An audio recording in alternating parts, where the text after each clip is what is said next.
Kati Muwanga Kivumbi ng'ali mabega w'emitayimbwa kyonna kyagendamu agenda kubanga fe struggle yafaajiriddemu olukwe. Nate embeera gy'alimu talina kyakkola kati ali wakati w'okufa n'obutafa. Talina kyakkola. Takyalina ensonga za Muwanga Kivumbi we ziri wano olwaleero omusango ali supposed kuguwona politically so si legally. N'afukamirira jjajja. Era dokita bwabanga dokita nga bwe mpulidde bagamba nti ayagala kunoonya pulezidenti tanoonya pulezidenti kumubuulira bituufu anoonye pulezidenti kumugamba nti mukama wange okukulwanyisa tukuvudde. Wona osinzira okubeera nga otulaba nkwaniriza nnyo olunaku olwaleero nkubuuzaako nti wasiibye otya afunye okusomoozebwa nkusaasidde nnyo ofiiriddwa olwaziza n'okusomoozebwa okulala olunaku olwaleero jjaamu mungi Sewandagi nnyo. Simanyi nakwavudde. No mu kibuga Kampala ekireesemu jjaamu mulimu polling stations mu kkubo amakubo maggale. Jjaamu muyitirivu naye ndowooza kati ssaawa zino agenda ake naye nze wenjijidde nvudde ku munaku okutuuka wano nvugiddewo essaawa nnamba okuva wali ku munaku waggulu. Kazi obadde ovuga nange nawe bali kunsabira abasonda akamotoka kange banaatera okukamalayo. Okyali ku booda nja kujja naye tusigaza akaseera katono omanyi bino ebintu bye tubeeramu twetaaga omukwano n'obwa Sseruganda. Kati bw'obeera n'omukwano ne banno mutambuza ebintu byammwe nga binyuma. Sooka obabuuza abantu bannyabo ne basseba abatulaba era abatuuliza no gye musinziira muli mutya mwebale egibakooya kojja wange Ssekanjako yampangula mu kalulu naye neebaza Katonda nti munkwatiddeko era we tuli wano tabanja asibanja tumaze okusetolinga ebintu byaffe nze naye byonna biteredde bulungi nnyo.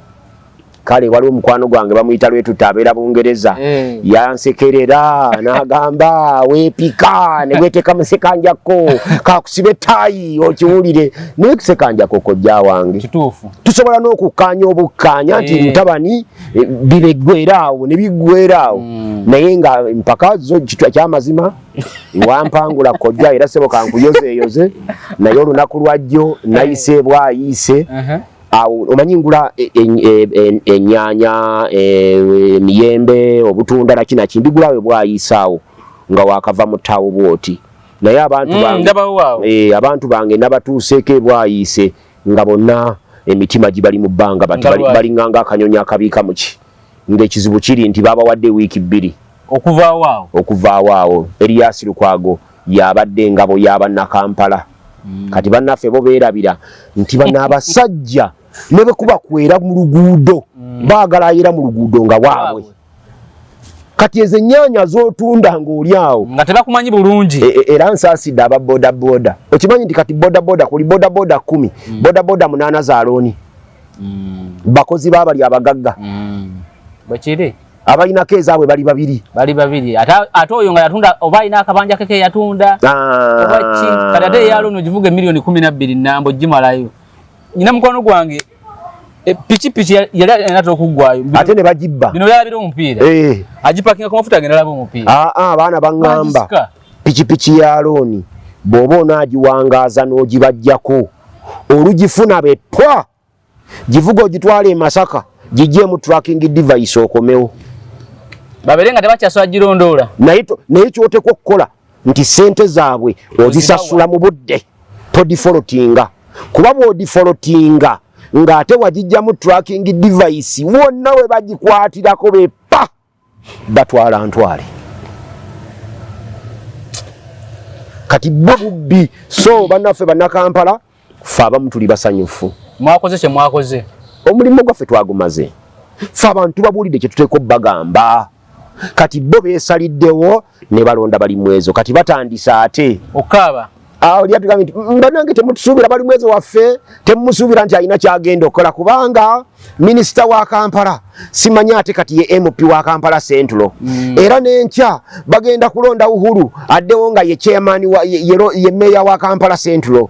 Kakati awo n'olukiiko lwa KCCA abasingamu ba NRM n'olwekyo balimu ezo waffe kyagenda kukola bino twabibagamba nti balimu ezo talina kyagenda kukola naddala ng'okulangirira kw'abalimu ezo kwagendo kuba kwadireyinga ebbanga ddene bali bachajjayo bululu kugenda okuvaayo ng'abasumba bayingiddemu ne yaŋŋambye awo kwayingira mu Pastor Serwadda era y'ensonga lwaki walabye Pastor Serwadda ye yasoose okujjako bali mu ezo interview mu kyaki kwayingiramu bali mu ezo mulokole kwayingiramu Pastor Kayanja era naye wamulabye bayingiramu kati okuyingira kwabwe mu bintu ebifaana bwe bityo baali balina kye bamugamba era ne bakimutegeeza ne kiggwa kati naye ng'ate bali mu ezo amaze okukola endagaano nani n'abakulembera ekibuga Kampala bakyetaaga era nkugamba nti emyaka gino egi 5 tojja kulaba ku kibayita protestive vote mu kibuga Kampala era mu kibuga Kampala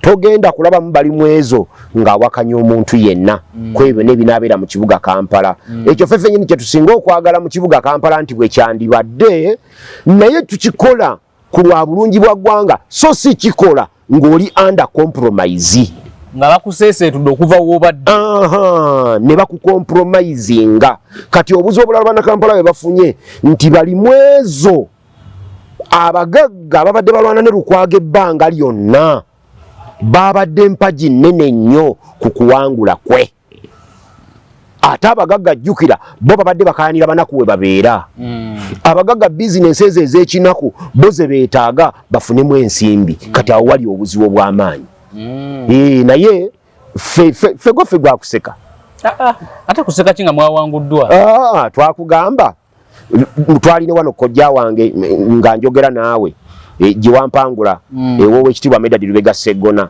yagamba tonjagala nayo neetaaga natuuse nenkulaga nti Muwanga Kivumbi yatuuse ekiseera nga yeetaagaani kati njagala tutandikire wano era njagala nakubeebaza kubanga amawulire agafulumya wala gagambye nti Lord Mayor Elias Lukwago akkiriza agenda kuyamba Muwanga Kivumbi mu buzibu bwalimu era ne Medad Lubega Sseggona naye akkiriza kuba yitiimu yeemu bagenda kumuyamba mu buzibu bwakola ki bwalimu naye ffe biri twayogedde obadde agala ntandikirewa banyagala nti lwaki ekibiina kyalemererwa okusindika looya yenna nga Muhammad Muwanga Kivumbi omubaka wa Butambala ali mu kooti oba bamuleeta mu kooti kuba amawulire go gategeera ku makya nti bamuleeta I think ne mukazi we naye yategeera nti bamuleeta kati ekibiina ekibiina kyali nani kicho tegeza mbanamateka kyali nani Samuyizi nze mwekakasa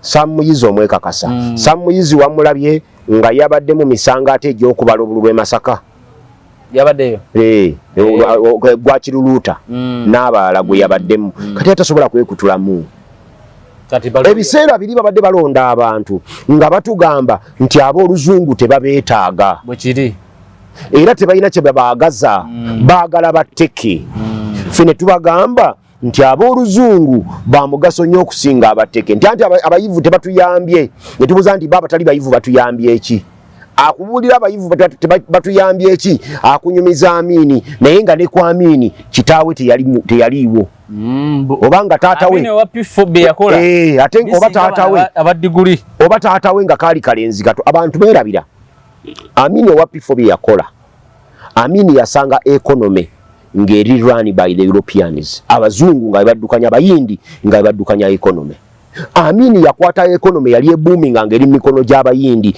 n'agyusa mikono gy'abaddugavu nga buli kimu weekiri tudde wa Muwanga nga buli kimu kikola ki nga weekiri so bye yali ateekwa okukola yalagiranga bulagizi nga ssente weeziri nga se economy gye bagenda okukola ki okuzimba obuzimbi kati era ndi musanyufu ekirala nti bwe twayogera wano ku bya Muwanga engeri gye yabonaabona kuba ebyo bikuluma kojja wange kankule lwaki biruma bikuluma noyagala n'okukaaba amaziga ng'omaze okutegeera nti Muwanga Kivumbi abasajja bano yali nabo kumbiranye kubanga kisooka Muwanga Kivumbi ye ssentebe wa Buganda Caucus bwekiri Muwanga Kivumbi ye vice president wa National Unity Platform mu Buganda Muwanga Kivumbi yali ssentebe wa sector committee eya parliament nga wazzeewo obutakkanya wakati wa Mpuuga Medad Lubega Sseggona Abedi Bwanika n'abalala mu kibiina n'oludda olwa Bobi Wine Muwanga Kivumbi was in a better position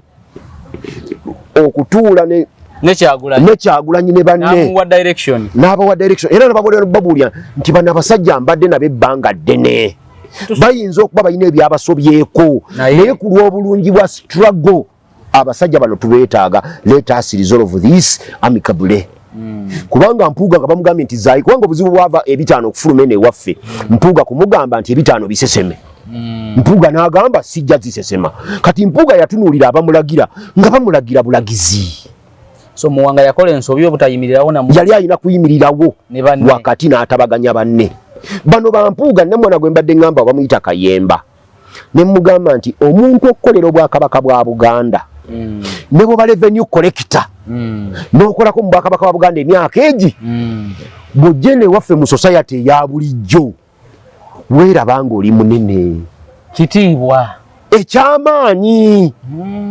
Kati omuntu nga Bobi Wine nga Mpuuga avudde mu bwakabaka bwa Buganda amaze mu parliament ebisanja 2 ate ne kyewaliyo naye kubagamba nti kye naliyo naye wa bisatu anti abadde anoonya kyakuna nti nga ne kyewaliyo naye enteesayo yagiraba ng'agamba nti wakoma kulayira kukana kulinnya ku mmeeza kugikwateko tugikwatako wali tosobola kumulagira ng'alagira akaana akatono akkiriza.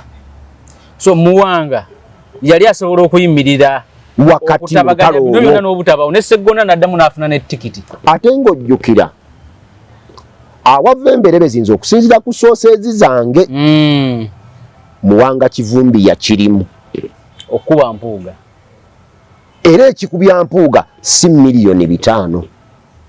Ensonga ekubya Mpuuga Muwanga Kivumbi yaleeta olugambo n'aluwa Bobi Wine.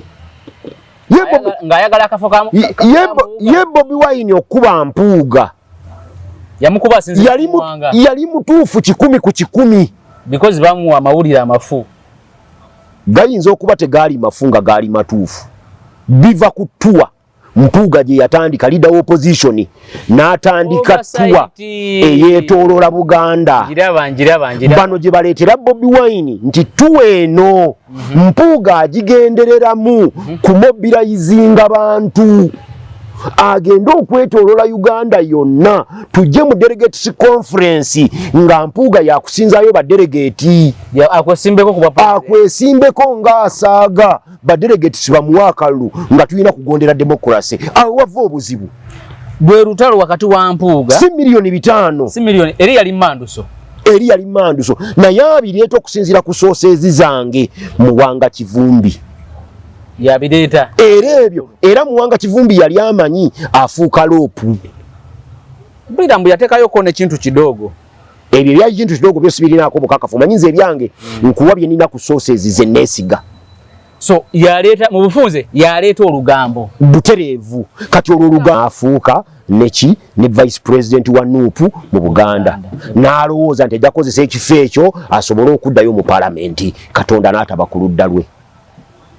Awuka wava obuzibu bino byonna ebize gye bitutabukidde Basseggona okugwa Muwanga Kivumbi yali alina obusobozi bwonna obugamba nti baddize Sseggona ono. Njagala tunule akaluka awedde jangu waffe mu Wakiso Najja Nasifu agamba bamubbye bwagamba naye bakansala azibe Wakiso District Council eyina bakansala bataka wansi wa 10 nga bona ba National Unity Platform bakoze party kidemu bakansala ba Wakiso District Council aba National Unity Platform bakoze party olw'okugwa kwa Najja Nasifu. Yabakola ki musajja wange? Obuzibu bwali mu kugaba kaadi abebiwojjolo yabikuba ate n'ataba wa kaadi abalala waliwo ne yaposting obupostinzi ekifaananyi kya sajja lya beene mu WhatsApp group n'amugamba nti gwe kaadi ekulemye. Togamba yasalawo nnyo ku kaadi z'Ewakiso z'abakansala. Najja Nasifu mu Wakiso musajja watu namulabe bamuyuzizza ne banne bamugambako nti sebo jangu tukole strategy ewangula akaki n'abagamba nti byange byawedde seetaaga ba strategists. Kati omusajja yamutegudde n'atuuka kakiiko nga Matiya Lwanga bwanika alina akakiiko akaweddeko n'ayagala akalangirire mu kisanja kye kino onaga ati atotawaana gavana omupya ajja kikulangiriza akakiiko nga ngenda kwerondera akakiiko kange. Najja expectations ze zibadde nnene nti ente bagituulamu Wakiso biringanga bwe nakugamba nga Munansana municipality nti ne bawambuzi kaadi ya National Unity Platform ejja kuwangula. Kyeyune mubi nnyo nga bwe gyenkomeza. Nga yazimba ekitebe ekyo mubi atya. Ekitebe yakizimba ng'azimbye ettegula ewuweeka. Si kibi. Kibi. Nga ffe bakansala abaliyo tetwazimba yadde obusiisira. So ye yafunanga mwe temulina kamufuna. Temwali bagazigezi ndowooza. Yayina fitina nyingi. Kyeyune era nze ndowooza nti aba NRM emyaka gino 15 obugubi bamuyisizaamu. Kyeyune yatuuka n'okudda ku disitulikiti e Wakiso. Akola ki? Nga RDC mu kafo. Kyeyune ennaku aba NRM gye bamuyisizaamu emyaka gino 15 agenda besa ayinza okubazeemu amagezi. Kyeyune yatuuka okudda ku disitulikiti e Wakiso nga RDC ng'abeera mu kawofiisi ka RDC. Naye nga mu budde obwo twalina RDC bamuyitanga Serunjoji. Sula Serunjoji oweruwere yayangagulana ne Lutamaguzi. Okumuwa akawofiisi ku kizimbe kya Herese. Kyeyune yali amulemeseza okufunako kawofiisi. Ng'era tayagalye ddala bamwe kawofiisi naye weewuunye akawofiisi ke kamu. Kyeyune yadda ku disitulikiti n'akatuulamu. Kati lowoozaamu omusajja yali gavana ng'atuula ku mwaliiro mulamba. Yayina mwaliiro mulamba. Kati okusinziira ku Ssewanda gy'ani yabadde bete okubeera Najja Nasifu ne Kyeyune abadde waani? Ku babiri omanyi tulina bukamunye bubiri nga bombi bubi. Tulina likamunye libayita ekkubi ne libayita eddiira wamu. Naye okubeera eddiira wamu waakiri ofunda n'ekkubi. Kaakati ono Najja Nasifu lyabadde eddiira wamu nga waakiri Kyeyune kale kale. Njala tuddeyo ku nsonga ya Muwanga. Balooya nga nkugambye tebajja mu kooti. Yes. Naye kati bamuwa n'obudde okuba essimu. Era ne batajja. Butereevu. Naye kati kye nawulidde olunaku lwajjo National kubanga bagugumbula. Wabagugumbula. Era oli natuuka n'okumbuuza. Mwami Ssewanda gye beeyogedde bya bulimba bwino wamugjewa ne muganze Ssewanda sisamwasamwa na bigambo. Ne mugamba n'omugamba nti gwe nalekayo Asumaani basaalirwa gwe yakubira essimu na Lukoola. Yamukubira essimu. Ku nsonga za Muwanga. Ye n'amugamba nti nze nkyali bize ate ngenda kusaala. Yamukubira essimu. Oyo gwe nakoze. Linda ku mubuuze. Asumaani yali concerned nnyo mu kukwatibwa kwa Muwanga okusinga abannakibiina kye. Njagala kutegeeza kino. Ne yali mu mitambo gy'okunoonya balooyazi. Eyali mu mitambo gy'okunoonya balooya. Eyaŋŋambye jjo nga njogedde naye Kasimu yaŋŋambye nti nze nali mitambo gy'okunoonya balooya si wa National Unity Platform. Musajja weefudisi just mukwano gwa Muwanga. Bambi. Naye nga bali aba National Unity Platform tebabiriimu. Nze era mu kwogera ebigambo bino nali sibyogera nti njagala kuswaza Muwanga kivumbi. Nali njagala kulaba abantu obeeko kyoyiga. Era olw'omwana yakase yalinze obulungi nnyo ku WhatsApp nagamba nti baako kyokola ki kyoyiga mu bantu b'okolagana nako. Ekyo kye nabadde njagala nti bw'obeeranga n'emikwano gyo gy'ozimbidde ebbanga tewabangawo ensonga yonna ekwawula ku mikwano gyo. Kituufu. Waakiri bw'olabanga waliwo conflict wakati wa mikwano gyo ne interests zo yimirira wakati otabaganye. Bw'olemererwanga okutabaganya kiveemu odde waggulu ku perifero olengere buki nga Ssemujju bwe yakola. Nga Ssemujju Ibrahim Nganda bwe yakola. Ne katunula Buganda yonna bagikube bagitadde ku ttaka. Tekyalina candidate ali credible ya dog. Kituufu. Sina yokka ne opposition yonna bagikube bagitadde ku ttaka nga bannaffe bagikuba batugamba nti beeyabwe si opposition eyaabwe revolution. Najja wano ne ngamba nga kukweza ngamba nti Kyagulanyi ali South Africa. Ne mugamba nti kwezi Kyagulanyi tali South Africa ali wano. Nagamba ni nedda bangambye ali South Africa. Ekyo nenkirekawo kubanga whereabouts za Kyagulanyi. Nze nga Senta Mukasa Ssewanda gi. Nina bye sikkirizibwa kuzoogerako. Ezo zireke ezo. Era ebyo by'owulira Muhoozi yemalika. Nze nyakumunoonya wonna wali nsibawo n'omukono gwange. Muhoozi tayinza kunoonya Kyagulanyi n'amuzuula. Lwaki? Ojjukira Museveni bwe bagamba nga ali eruweero. Ne bagamba nti afuuka pusi. Okakasa Museveni yali afuuka pusi. Simanyi ate nze naliwo. Eyo netiwaaka yennyini Museveni gye yabeeramu eruweero. Eyo netiwaaka Museveni gye yabeeramu eruweero. Ye netiwaaka yennyini Kyagulanyi mwatambulira. Tojja kwewuunya ng'enkya Kyagulanyi alabise emukono. Tojja kwewuunya nga luli Kyagulanyi bamulabye Arua. Ye! Tuba tuli awo nga mu kisenyi. Na wano we tuli asobola okujja. Nagamba naye nedda mpaka tebe wano nange gako kati obuzibu we buli bumu Museveni ng'omuyekera enkola ye buli lwakola ekintu kye alekawo ekintu kyo ng'amaze okunafuya alina kyakulekera awo gw'osigale ng'ogamba nti obadde w'amaanyi naye nga yakunafuyiza akoze eki kati Museveni kyagala okutambula nakyo paka 231 aba National Unity Platform bakkirize nti Museveni yababbye bubbi kyagala otambula nakyo bw'obagamba nti bakubba bubbi toyongera tozuula tonoonya nsobi zakusudde kusobola zitereeza olowooza nti abantu bampadde osigala ogamba kumanya abantu bobe kati twale waffe Wakiso najja Nasifu agamba nti Kyeyune yamubbye leka naawe Kyebune yabadde n'obulwa emitwalo 17 ekyo si kikulu mu 7 n'abagwamu nga najja Nasifu alina obulwa emitwalo 9 mu Wakiso district mulimu abalonzi akakadde kamu n'emitwalo 7 tetwalonzeko bantu bawera 40%, twalonze nga 23 something. Kati kwabo njagala okkirize nti NRM ku kakadde k'abalonzi mu Wakiso, ku kakadde k'abalonzi mu Wakiso NRM weza abalonzi emitwalo 3. Nebe tuba twagikyawo okwenkanawa. Tuina abalonzi akakadde kamu n'emitwalo 7 mu Wakiso district. Mu Wakiso district. Naye NRM nebe tuba twagikyawo okwenkanawa eweza abalonzi emitwalo 10 asatu nga kakadde kamu n'emitwalo 4 kekafa abo opposition. Kati Kyeyune bayafunye obukadde emitwalo 17 aba yakubbye ddi. Kati ekyo Museveni akirekawo bw'obwongo bwo bulowooze nti bakubbye fe NUP tukyali b'amaanyi. Eno factor yaba Ssewandagiba Bampuuga Segona teyina kiyatukosezza. Twawangudde batubbye bubbi. Kati aba National Unity Platform bakyekangabiriza nti bababbye buki bubbi. Oyo ye Museveni omuyekera akulekawo ng'okoze kiri buno obuuma kati lwali badde tebukola bobadde bukola nyina nange omukazi alamiti akuma kakoze.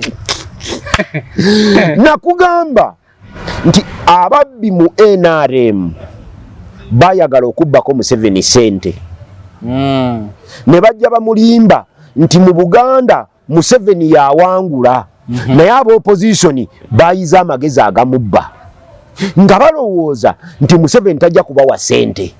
Museveni najja aleta akuma ako ka BVVK machine. Omulimu gwako omukulu gwali ogwo kuziyiza aba opposition kunziba nfune obululu bwange nga butuufu. Kati leero obuuma bukoze. Kati ababbi bagenda okutunulamu okwetegereza bwe bati nga Museveni ekirimbo kye bamulimba nti mu Buganda wangula opposition bamubba kigenda okulabika abalabike. Manye bena kuza National Platform bayine ngomba gye nayagala ngenyo okulabisa tebagenda kulabisa kyebakola okimanyi obuuma ne babutta bani abalonzesa bennyini aba NRM ababuleeta Museveni amanye nti tebamubba aziiza opposition omubba bwe bamanya nti Museveni ajja kumanya ekituufu nti mu Buganda bamukyawa bamuwangula buwanguzi obuuma ne babutta. Era bwe bwafa ne tulondera wali waggulu omanye ekirimbo kye bagambye Museveni nti aba opposition babadde mu byalo eyo nga batiisatiisa buli wa NRM tageza n'agenda okulonda ngera bamugamba nti mutusibyeko akasajja wabudde Museveni ng'abyogera n'agamba nti nga lwaki bampita akasajja poliisi ng'okola ki. Kati ekyo kirimbo kye bamutwadde era Museveni agamba singa abalonzi bange temwabakanze ne bajja ne balonda nabadde ngenda bakuba panties down. Bwe yayogera naye ng'ebyo byabadde birimbo intelligence gye yafunye sintu nfu. Wano mu Buganda Museveni twamukyawa era ensonga lwaki twamukyawa ffe tuzirina. Lwaki mwamukyawa? Ensonga y'ettaka mu Buganda wano kikulu nnyo eri obukulembeze bwa Yoweri Kaguta Museveni. Ye Museveni alowooza nti ab'ebibanja Saamu Mayanja bw'abamuwa ne baba ku ludda lwe olwo aba awangudde. Lutamaguzi yabadde ku ludda lw'ababibanja e Luweero akaluya kajjeeyo akyakaaba ne kaakati naye kati naye bamutereddewo kibulanketi ekigamba nti bamubbye naye ng'ate Lutamaguzi bwe bamuwangudde waliyo abayisiza ebivulu mu Luweero ekyo kimanyi mu Nakaseke era ab'NRM basobola oyisa bulijjo nga tebayisa bivulu nati baba tebawangudde tebalina awalala wabangula ate badde bawangula ba Alani buli wamu okugjako ndowooza Woman MP yabadde awangula naye kyenjagala saagala ovuge kataka kanene njagala tuddeyo wali wawe njagala okutegeera Dr. Zahara Nampewo mukyalo wa Muwanga Kivumbi ng'akulira faculty y'amateeka ku Makerere kati si agikulira kati yamyuka mu budde buliwo yali acting dean okay Naluwairo yali agenze mu leave kati yeri yamyuka ye deputy dean owa school of law before ng'omwami tebanamuleta mu kooti yali tasobola kumumobilizinga kuba bannamateeka abasinga abasomesezza.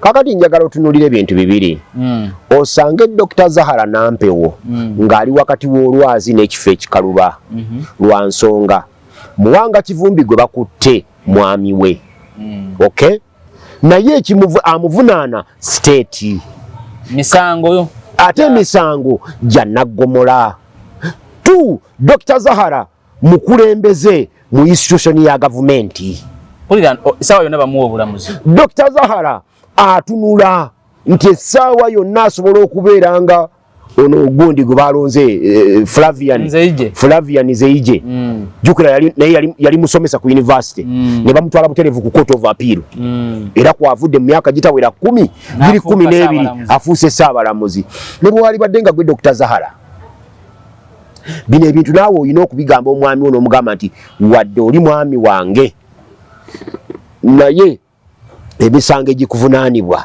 minene nze kanzireko wabbali wano abalala bavuge ekyo kikkirizika ayalingi tasobola kubanga amanyi bannamateeka abalungi ng'ogyeko bano betumanyi. One of the best lawyers mu criminology ye Dr.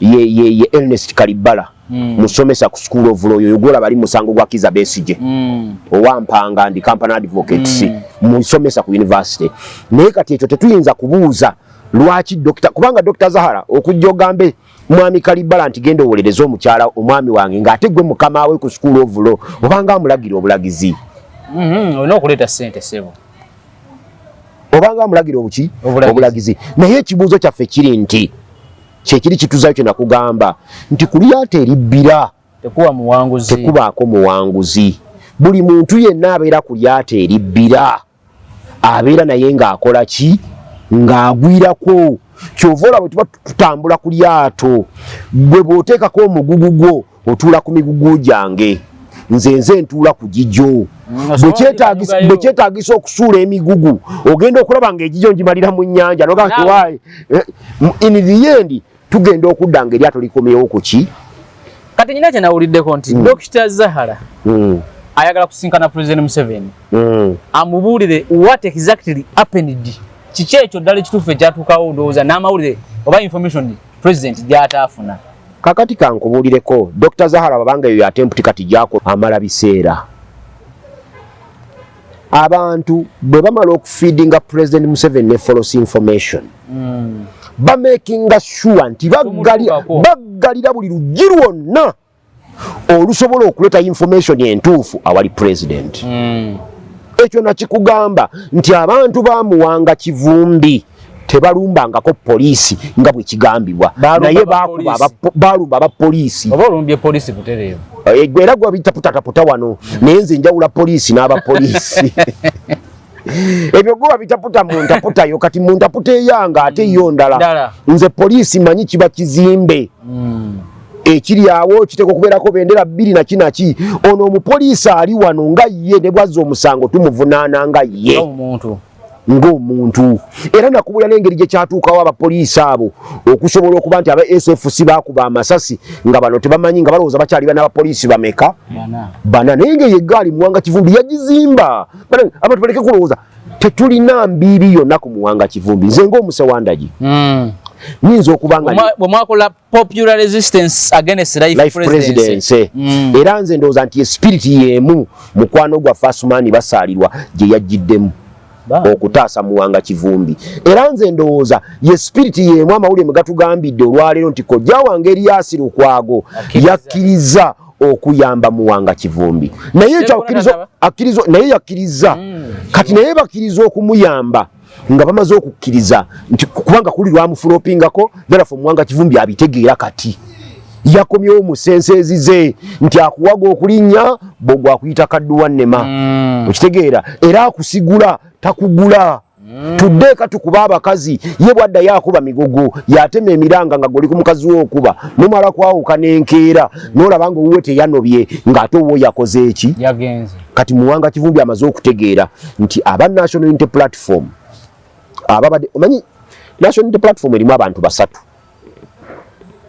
erimu Kyagulanyi musajja wa Katonda gwe bayiwako amafuta okununula ensi eno atwale mu nsenda zanye era wakiŋŋambako nti nakugamba nti Kyagulanyi Daudi naye nze bino ensonga zange kwensinziira okubyogera biri byenkugambye byemmanyi nti lwaki Kyagulanyi wamulabye akavidiyo akasooka wamulaba nga ali mutungo kandi ngenda kudda ku kino wamulaba nga ali mutungo baŋŋambye mbwe ennyumba yaliko pano eyo gibali balaga yaliko sola pano nti ya muhozi kati omuntu abuuza nti Kyagulanyi atuuka ati eyo wagulu baŋŋambye bugambi ekyo siinaako research mbadde njagala odde muleniyo ekyo uliza ekyo siinaako research kati wagenza okuddamu mulaba mu katambi akaddako ng'ali mu nsiko atambula n'omuggo bwe wagenza okuddamu mulaba mu katambi akaddako ng'ali ku bijja eggomba n'agamba nti nsula wa Nambooze ndi ampuuta era osobola okulaba akatambi akalolo olwaleero nga ddala yasuze mukono naye ng'abakuumi tebaamulabye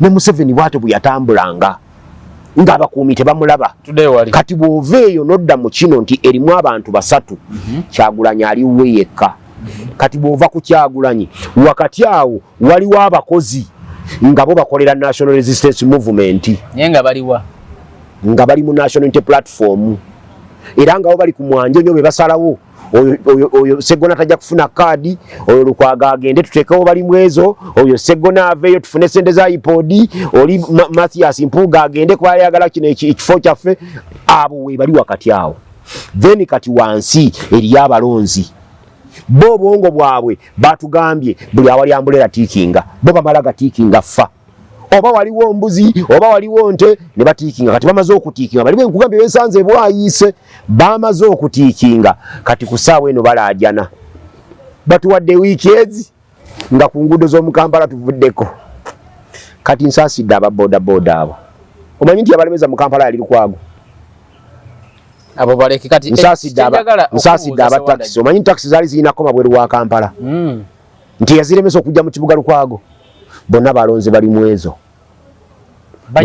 bali mwezo gwe balonze emikono gy'emisibe ng'ovujjeko okugamba nti amagulu tegamala kukola exercise ntuufu kati ate n'emikono mu ndagaano eyamulayiza nagyo baagisibye ndagaano eyo togirinaako bukakafu naye kati kyenjagala bwentyo bwe nabagamba ku ndagaano ya Walukaga ne Magoola kojja n'oŋŋamba wano nti sigirinaako bukakafu ne bukya ku makya ate n'ompita njogereko nga Walukaga amaze ogamba ntwakola endagaano kati ne Walukaga ate akaaba agamba ki Magoola ze yamuwakolooza Magoola akkiriza okwongera endala Magoola takyakwata simu ya Walukaga gagikwatawa kati yamuwaza ki yamuwaako 2 n'esigala 16 tasazimuwa era namugamba nti ezo zafunyeko zimumaze era mwebyo ate kati Magoola kategedde nti ate bamutwala mu kkooti kati atayinza kusosola yadde lw'ataano belinda kwasaba muteeka mu gazeeti Kiyimba mbu yakoze eki anti yagula mulonzi voter bribery milioni 3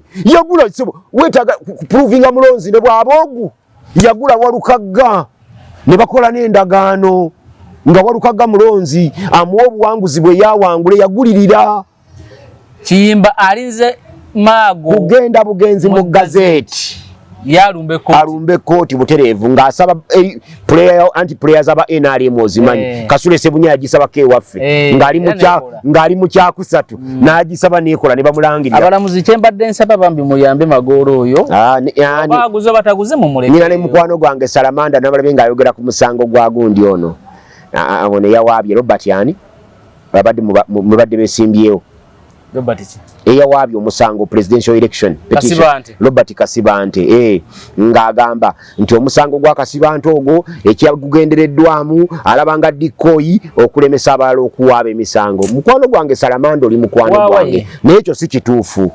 election Salamanda yaali wano tuli naye wano era bwe tubadde tuwagirako jja wange Erias Lukwago mwagudde mwenna naye kyateeka okumanya election petition teziriiko namba nti muwaaba emisango 10 bono bwawaba tebawaaba bawabu time frame kyenjagala okumanya wano ku Magoola kati kino obanga aguze omulonzi yagulirira abalonzi ne Magola ne bamujjayo nga Magola abeera alabye bagenda kumujjayo towakana era nze kati ndabo mbaka wa parliament wabusiraddako nga ye gundi ye Abudu Kiyimba munva neza bajja batukoze bubi nnyo badde wa Magola bombi babi Magola ne Abudu Kiyimba naye ate mu mbeera eno Abudu Kiyimba asingako kubanga atoli engeri giyajjamu ku bubaka bwa parliament Magola ebadde mbi nnyo wakiri ofunda n'ekkubi kuba likuba ne ligenda neri ne dira wamu lituulaawo liyakamu kamu bwe likamalawo njala neriruma ne liddamu ne likwata akalala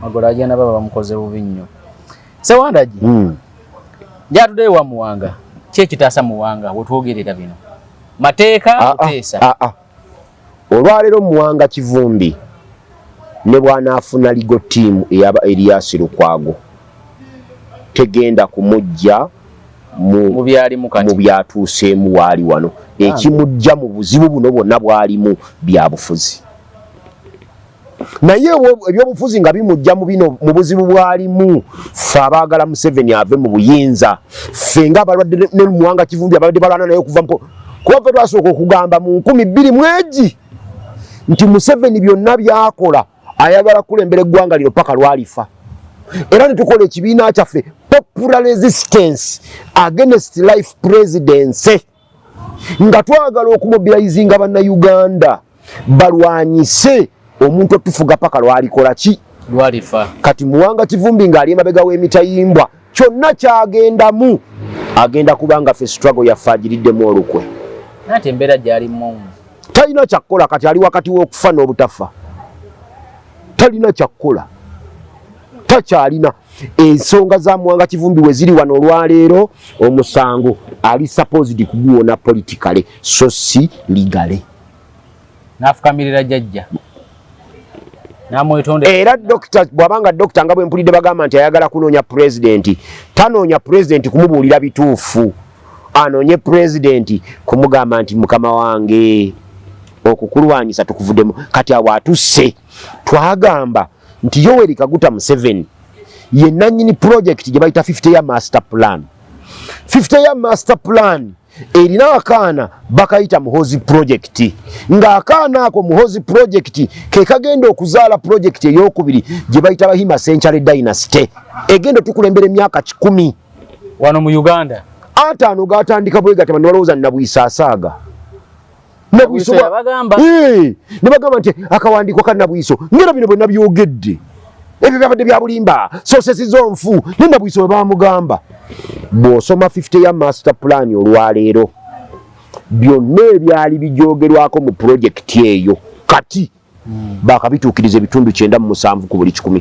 kusigaddeko 3% batandise dda ne ku BCD Bahima Century Dynasty batandise dda okutuukiriza ebyalo katunira butuuliza abaka abaze mu parliament aba NRM n'aba Nationality Platform 9 ku buli 10 ba PLU 9 ku buli 10 ba PLU owa Nationality Platform ayina endagaano ne PLU ayaze gwokimanyi nti okulangirira bali mwezo komanda wa PLU yamaze kugamba nti bamulangirire nga yabadde asinze obwo bali basologana omulangirira pozi tebaswala Nyanzi teyawangula ebyanyanzi biveeko naye kyemukono ze kyannewuunyisa kojja wange Nyanzi teyawangula Nyanzi simanyi kati va ku Nyanzi va ku Nyanzi Johnson Muyanja Ssenyonga omusajja yakeera ku makya n'amulangirira nti Muyanja Ssenyonga owangudde n'atamuwa certificate after 2 hours ensobi yokka gye yakola butamuwaki certificate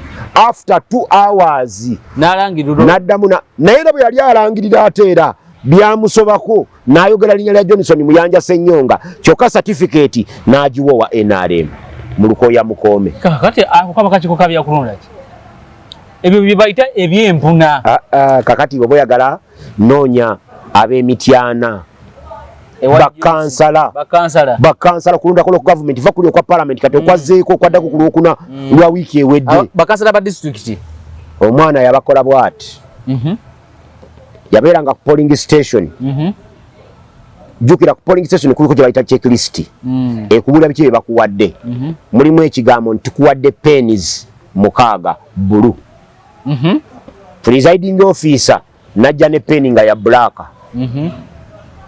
Jukira batumala okulonda akalulu bano bona bakoye basibye enjala betamiddwa presiding officer atandika okujjuzaamu ebivudde mu kulonda ne ya black ewuwe ewa NRM ewa abana abalala ajjuza yajjuza na black aba NUP bani yerahuma bwateekako siginicha ye n'abateerako nga yerahuma n'ateekako siginicha nga yerehema nkuba sinaali yemu naye nga zaabadde ziwerako sinaali obwezi akwata DR fomu eyiye ye nga presiding officer ajjayo peni ejijjuza bano bagiteekeko omukono ateekako obulwa obutuufu naafunye 29 agiwandiikawo wanafunye 15 abuwandiikawo wanafunye buti abuwandiikawo bano basayininga tatadde mu bigambo adda ku peni emu naddamu awabadde 29 n'ayongerako 0 n'abufuula 29 n'ebigambo n'awandiikawo 290 kyokka ngeno yawandiise 29 naye mu peni ya bulaka n'agenda awaali 15 n'addira sayidi eno esooka n'ateekawo 4 awabadde 15 jukira yawandiise 15 kuli kati ayongerako 4 nga bwetaaga ebigambo ebi 415 kakati bavaayo oli asoma gundi 29 kati apana wano bafutina 29 batambasa gundi 15 nedda alina 15 kati yali akulidde okulonda ku saidi ya NUP nga yomu ku babeeyi abeesimbyewo DR form zonna azirina amanyi ziri safe zisayiningiddwa ku mukono gwa bulaka raising objection bamuyita ku maaso ku mmeeza leeta ebibyo byoyina leeta ebyo byokola ki byoyina bw'abisaawo bayita supervisor nawe jangu tulabe supervisor bw'atuuka kye yasooka yagamba jayo checklist twakuwadde peni ki jayo checklist bajjayo checklist emugamba read where we received the pennies ngegamba received 6 blue pennies nagamba nti this one is in black so where did he get the black pen namugamba nti ekyokubiri kebera ku list yaba presiding officer presiding officer nze gwe nina ku list yange bamuyita Rahuma Rehema where did they get Rehema ngezo form z'abano teka sula eri mu kasasiro totulina nabudde kati tugende mu maaso tusome results number 3 eno government erimba naye ekyo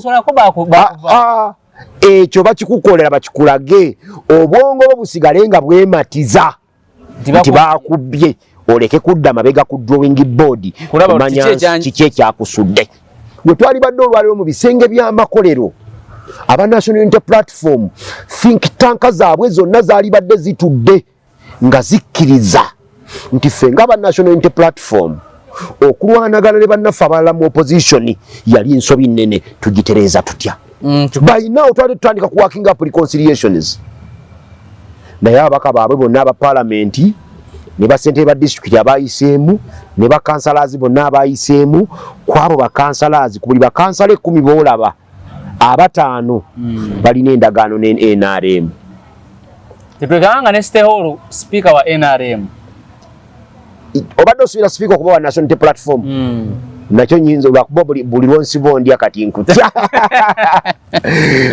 buli lwonsi bondya naye naali kisibyeko sente olaba wano erubaga aba National Unity Platform lwali basinga obungi we balondo wa NRM naye ate kati mu KCCA nga NRM eyinamu ababaka obaddeko mbyobufuzi okumala akabanga ekyali emukono waliwo kirabyeko awalala wonna okuva Uganda bwe yatandika okulonda nakugamba bwe nti kojera njagala kuddamu nti Yoweri Kaguta Museveni muyeekera era yakugamba nti ye Nawolovu akyusa buli bbala naye kugamba nti wadde Nawolovu oyo gwolaba akyusa amabala bw'omuteeka ku lugoye olweru akyusa kala ne zimuggwako n'akulaga kala y'entuufu batayinza kufuuka white kati ffe kye twatulina okukola kuteekawo olugoye lweru Kamiliyoni ono afuuke kala ze zikole ki zigweyo tumulabe ngaye kati obuzibu bwe twafuna nabano bannaffe kwe kubanga nti ate nawolovu bo balinga bagamba nti ffe twogera bya bulimba nga bagamba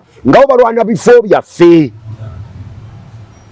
Nsibambi yayogedde ekigambo ekirungi nti bangi ku babaka ba Parliament aba National Unity Platform ne ku bwa kansala teri abawa kalulu kugenda kukiikirira ku bwa kansala.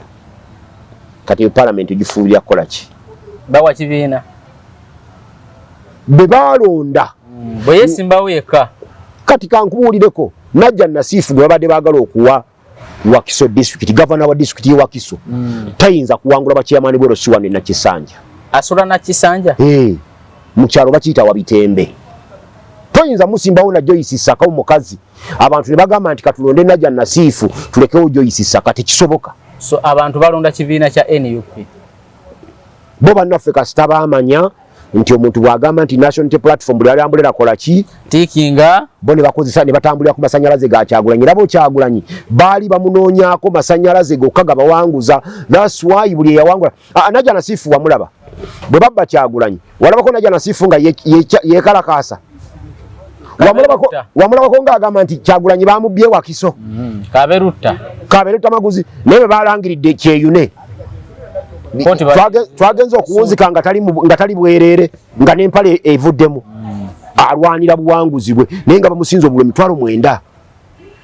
Ekyemukono waliyo kirabyeko abantu wonna tekirinawo kyali kibadde ekyo tekibangako nekigambye nti Museveni kamiliyoni Museveni muyeekera buli lunaku ayiya kati kakakodo kakutubisiza guno omulundi akukawedde kati ate akabiri asatu mugumulako kalala batandikira mu kujja mu bakandidate ab'Makindye bonna ku bwa meeya naye weewuunye bajja mu bakandidate ng'akakodyo ako baakatukolako dda ffe ne tutakagoberera.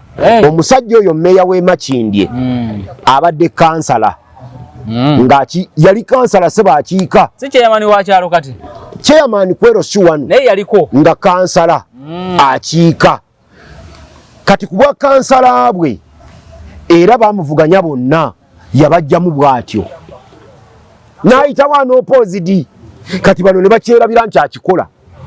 So yeye kakatika bwe kakatisi ku bantu nga tebamuwadde kalulu mugezi okukaka katika ku bantu akati gwe wa National Unity Platform bwe weematiza nti Sewandagi chairman wa NRM ku kyalo Maganjo B asobola okujja gy'oli n'akuwana kati okumanya nkuwagira n'omukono ngukuwadde toba musiru nnyo.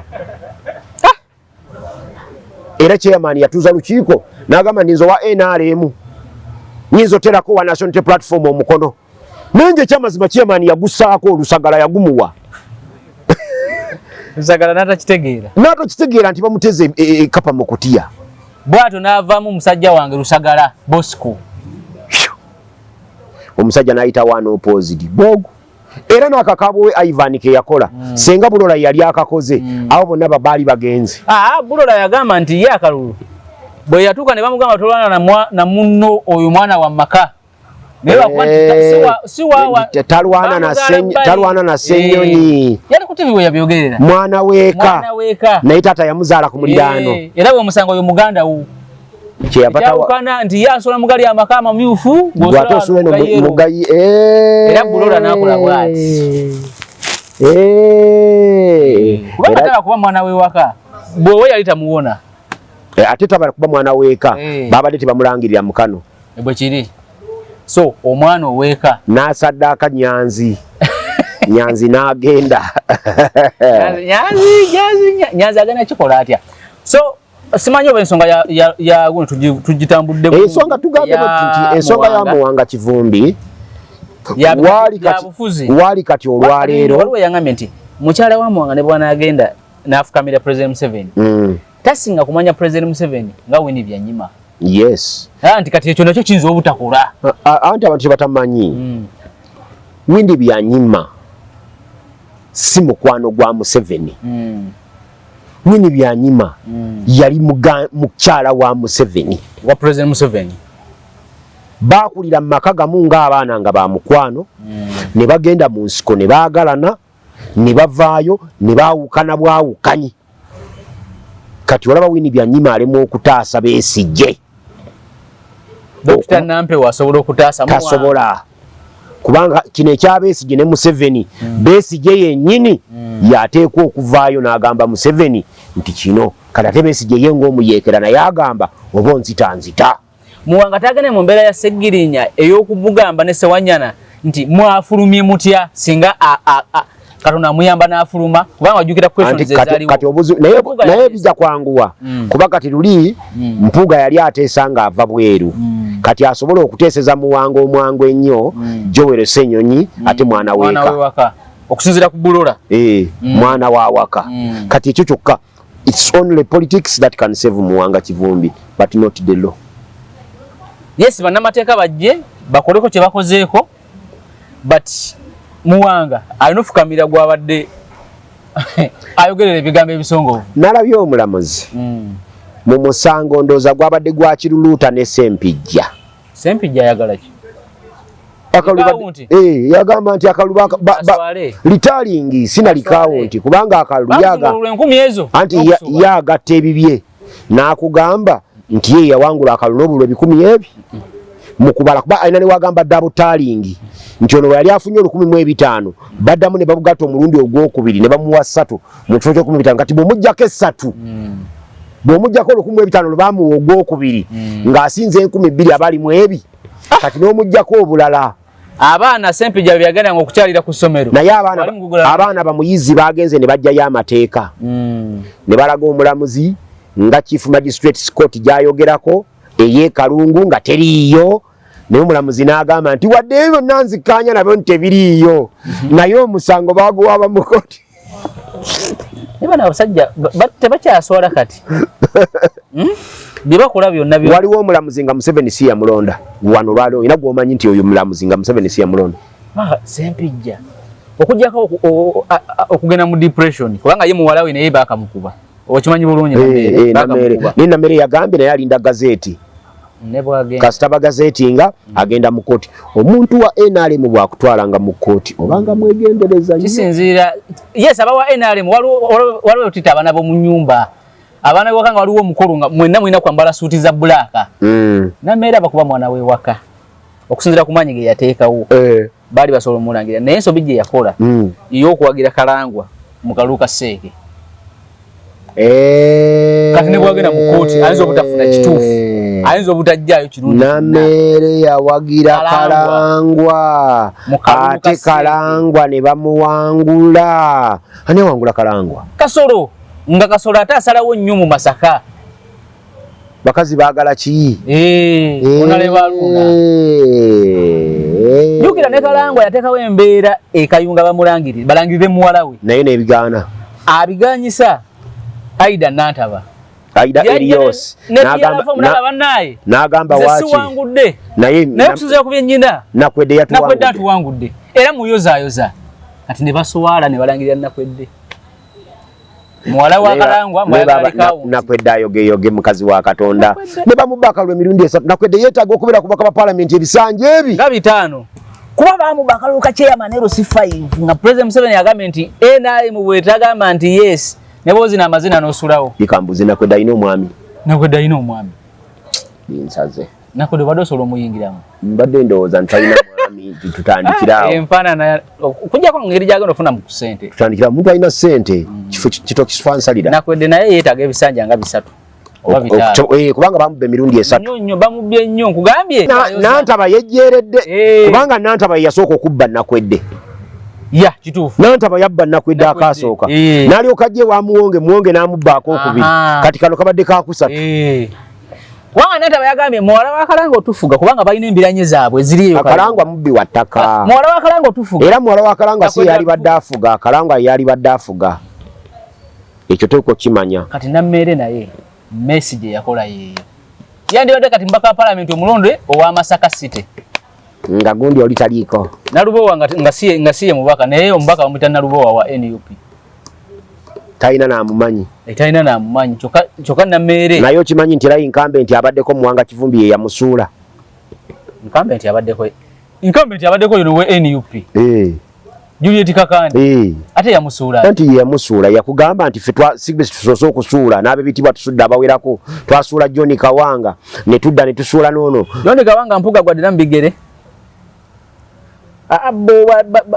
Juliet Kakande data badde na force ya amanyi mu parliament ate na kyanjawulo. Eyannumye ye muwala ono Wemas Bukoma Nsimbi. Yani Nanyondo. Omulala. Dokita. Omulala yani. Ndi walana. Waliwo n'omulala Kimbo ono gundi yamanyi oba we Kasanda. Waliwo omulala era kubadde boogera ennyo. N'abagaba badde ayogera. Abawala abadde boogera yogera ennyo kuliko omulala wa National Platform abadde ayogera ennyo. Agamba gundi kati Namugga. Ye Goleti Namugga. Abyali wa Namugga. Goleti Namugga. Yali taso avaayo. Oyo Goleti Namugga nabadde mwagala nga bwe nabadde njagala wa NRM gwe bayita babiri ekisaala babiri ekityo. Yawangudde. Ye yakawangudde. Naye wadde wa NRM. Kuba oyo mukyala yaliko mukyala yali akuleko mpira gw'ebigere. Yaliko kapiteni wa tiimu ya netball. Wano mu Uganda oyo saala babiri ekito. Nga naye ebigambo bye. Yawangudde Kanyike Evans. Yawangudde wa National Platform. Namugga ndowooza tumusaasire busaasizi. Topina kya mukolera. Kubanga yali taswa akajjayo. Yabadde victim of circumstances. Sijaga muno bamuwangudde. Naye byabaddewo akalulu n'akafiirwa Namugga. Jukira aliko mu kamifu kenale mu 2-2. Era bamufutya nkabwe batyo najja mu NUP. N'afuna tikiti. Bwagifuna bana benale mune balowooza nti Namugga akyali waabwe. Ate wajja mu parliament n'afuuka ladiko nnyonga bwatuuka akuba abenale mu kubasaanyaawo. Ate jukira district eri ey'Essembabule. Yaba NRM byonna birala byoyogera. Ssekikubo yagenze. Ssekikubo yadde alina okugenda yayingira entalo eziteetaagisa. Naye kati we tuli tuteekwa okugenda mu kisenge. Tubeeko lessons ze tuyiga, lessons learned. Then bwe tumala okubaako lessons ze tuyiga, tukkirize nti abantu baffe bonna abalondeddwa mu kisanja kino eky'emyaka 5 tekuliiko n'omu agenda tukolera. Bonna basinga obungi ebitundu 9 ku buli 100 balina agreements ne National Resistance Movement. N'olwekyo gino emyaka 5 gitusaze bagenda kuba baweereza National. Kati kyogera balutamaguzi babadde nga balina agreement yonna. Lutamaguzi abadde akajjayo nga saleta ina mukono. Lutamaguzi nkaluubirirwa okumwogerako kuba mukwano gwange. Kituufu naye bajja kkola. Ate nga yagudde. Namugga naye yajja ekisanja kimuwadde bamugjeyo mu ngeri bwetu. Batiregaseeyo omukulu gwe. Weeguli. Kufulo. Mbuli ayo bakabusubi walabye nkerettanyi. Nyenya, nkere nyenya. Nyenya, nkere nyenya. Obuto anti kati olwokuba nti ate muto ekifo kiyakutte nkerettanyi ekifo kiyabadde asaana ekyabadde beta kansala kwero C3 ne kwero C5 wano nga ya Kampala district oba ya Masaka district nabadde simutwala nkerettanyi kale simanyi naye omulenzi omulala agenda osobola okukola obulungi ali mukona bamuyita Maseruka yaliko grade president Makerere University muto bati mugezi ali articulate yajja sobola kufulo ya parliament okwogera ebigambo andi kakati era ajja kufaanana nga Ssemujju nti ajja kubeera kufulo ya parliament ayogera ebigambo ate nga bano banne be balonze bankerettanyi baani baate tebayiiwo nanti mu binyeebwa era temubula mpulunguse kubanga Katolubwama yagamba ekigambo kyayogera mu parliament kyali ekyo kimu naye kati Katolubwama yali alina kwogera ki kati tuna nawe olabe George Musisi nga George Musisi ajaguza obuwanguzi bwe nga yawangula Ssemujju Ibrahim Nganda George Musisi ajasobola okwogera oli yangamye naye mwami Sewanda yogera n'otugamba nnyo nti George Musisi talina practicing certificate nze nga ndowooza nti practice ne mugamba nti ssebo nalina lawyer wange ate nze ntambula ne balooya bangi naye Kanso Kabuusu Moses Kabuusu Kanso ye ssebo advocate nga wali talaga nti yangambe ekigambo kimu nti practicing certificate si top secret is a public document kati mukwano gwaffe George Musisi bw'aba alina practicing certificate ekimugano giteeka ku mutimbagano nze bateka ku ID yange ku mutimbagano nafa ekyobutabera na practicing certificate George tekimujjako nti asobera mu bukiiko n'ayogera ne ku fulo n'ayogera practicing certificate kifaananako nga wetugenze mu kalulu isi nefulumya ebipalati eri bannamawulire bwe batampa kipalati tekitegeeza nti siri munnamawulire kituufu naye anti practicing certificate egamba nti okkirizibwa okuwoza emisango wali bwe wali mu parliament tuli mu kuwoza misango osobola okwogera anti abya parliament bya senior 6 kati George Musisi wa ataasukkawo ebyo tebiriyo bya senior 6 so George Musisi omuntu gwe nali nedaliikiridde yali ndowooza nabbosa Katonda n'atuyamba n'atajja naye ate gundi kuteesa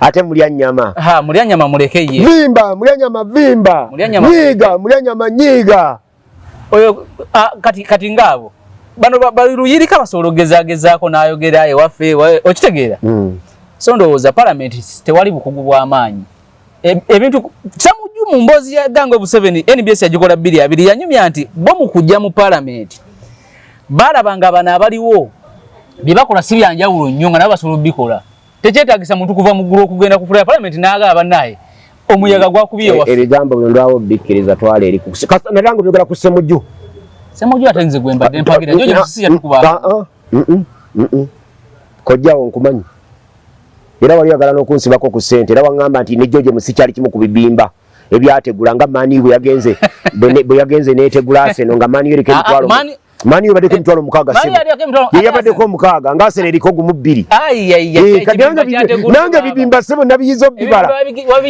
naye baba abaana batemye omuti gw'endegeya naye ebibimba ndowooza olabye kyengezako kugamba nti Ssemujju mu mboozi yanyumya nti balabanga bano abaliwo bye bakola si byanja tekyetaagisa muntu kuva mu ggulu kugenda ku ya palamenti so bamaseruka bankeretanyi nze ng'omuntu saabawagidde kujja saawagidde George Musisi ajjawo Ssemujju but nga bwe bazise there is no problem bajje si byanjawulo basobola okugezaako kye bagezezaako abantu balaba bakoze ensobi mu maaso basobola okwetereeza sewanda gisibula abantu banyabo ne basaba abadde batulaba ebigambo bino byetwogera byaffe gwe rondamu ebyo byokka ebinaakugasa ate tetuli mu competition naawe nze siina gwe ndi naye mu competition mu byenjogera bw'owulira nga byenjogedde bikyamu Matiya Ssekanjakko mukubira akasimu ke kwekali esimu kweri okwo ojje wane wa Matiya Ssekanjakko akugambe akuwa omwaganyo oyogere ate Matiya Ssekanjakko asobola n'okukkiriza ne tujja wano babiri ku seeti tewatuleetako wano ne gundi ne kojja wange aliwo kojja wange amale tetwaliko wano ku Crossfire tayinza kunzirira naye nga antiira ddala manya so bino nze siina gwe ndinayi mu competition oyinza okuba nga onsinga okubimanya oyinza okuba nga gwe byomanyi bibyo naye tetulina sources zezimu nze nange bwe mba mu sources zange mba mu ndala ewaffe Makere ku university kizibu omuntu okuva ne first class mu mateeka naye ku universities endala abalina first class osanga nga bawera n'7 Makere university mu myaka 10 n'egi erina first class 2 zokka okuva 2010 okutuuka kati waliwo first classes ne universities endala buli mwaka waliyo first class